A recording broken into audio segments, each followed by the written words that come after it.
In the news this week, mental health remains top concern for Australian youths with calls to increase support. Also, tax loophole. New data shows how many companies did not pay their fair share. Plus, honoured for excellence, WA Police recognised its best officers. And Western Perspective looks at the controversy of the Melville inquiry. This is the Evening News with Ivan Lung and Danielle Staniskov. Good evening. Mental health remains the #1 issue facing Australian youths, according to a new report. While young people are more aware of matters affecting them, experts say extra help should be provided to confront personal and community concerns. Nelson Liu begins our coverage. It's a health issue that's been stigmatised, but more young people are becoming concerned about its impact. It's come out on top as the major national concern for young people. A Mission Australia Youth Survey report this week has revealed mental health is the biggest worry for young people nationally at 33%, followed by drugs and alcohol and equity. Young people have become concerned about that.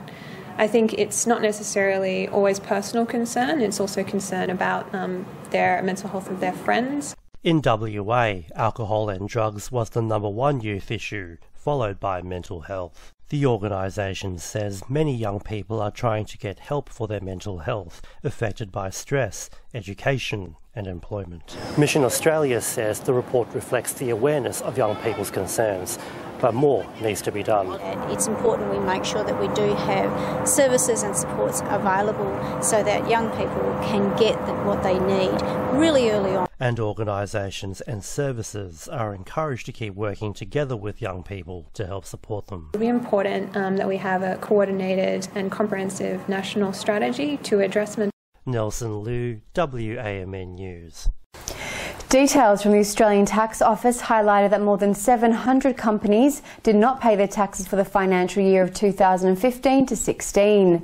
Legislation states companies cannot report an amount of zero, so these fields were left blank on their tax forms. Taylor Hannah, what can you tell us about the data that was released?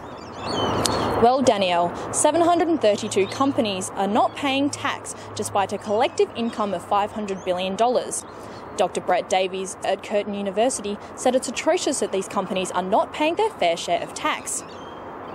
It's about international companies that are routing and using the international tax system. So we set up a company in Ireland, then we have a subsidiary in another jurisdiction with another jurisdiction with the copyright or the ownership of the intellectual property going to this company. And once you do all that, no one's paying tax.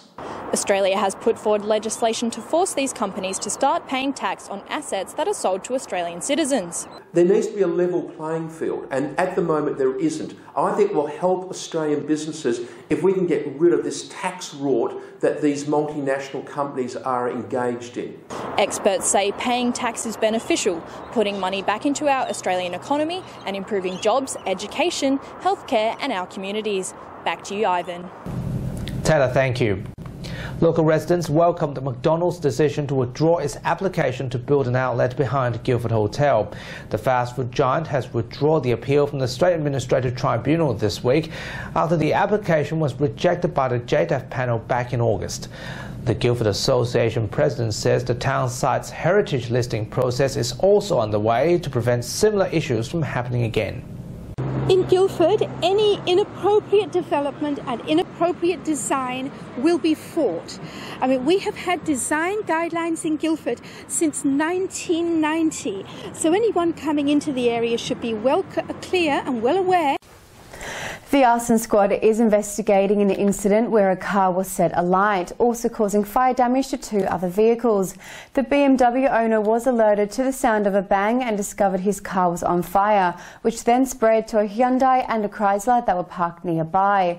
The damage is estimated to be $100,000. Very lucky. Although we're dealing with 3 vehicle fires, as you're aware, we've got trees nearby, the garage, the house. This could easily and very quickly spread into the house. It is believed a light colour sedan was spotted taking off at speed in the area and a couple of figures in the street. Detectives will be following up with witnesses and viewing CCTV footage from the area. After months of talks, Federal Parliament has legalised same-sex marriage. Opposition leader Bill Shorten said the new law will reflect a modern Australia that is inclusive and fair.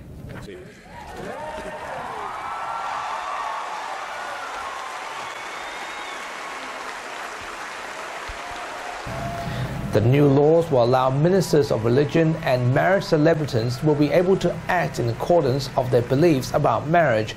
Couples will be able to lodge a notice of intended marriage from this Saturday, allowing them to marry from the January 9th onwards.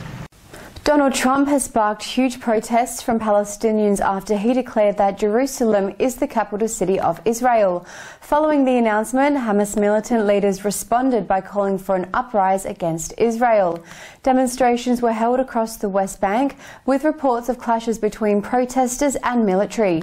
Crowds in Bethlehem were dispersed before foreign tourists visited during Christmas season. US Democrat Senator Al Franken announced his resignation after facing a wave of sexual misconduct allegations.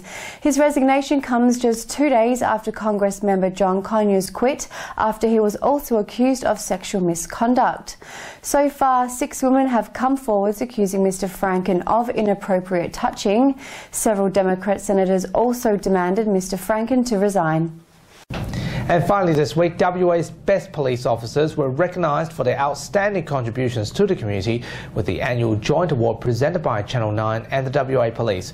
Karratha Detective Sergeant Gina Hodge has won the individual category. She was recognised as a great role model. Meanwhile, Midland Police CBD team took out the team category award. It's really important to give victims a voice, and so they're able to speak up, that we're listening to them. It's phenomenal. They've come together really well. The three of them are like brothers, and the recognition they've got from the community, the amount of people that come in and just say, you know, those boys, and when they talk about those boys, I know who they're talking. And that's our weekly news and current affairs. You can catch your latest news on our website and Facebook page. Until 5:30 next Sunday, good evening to you.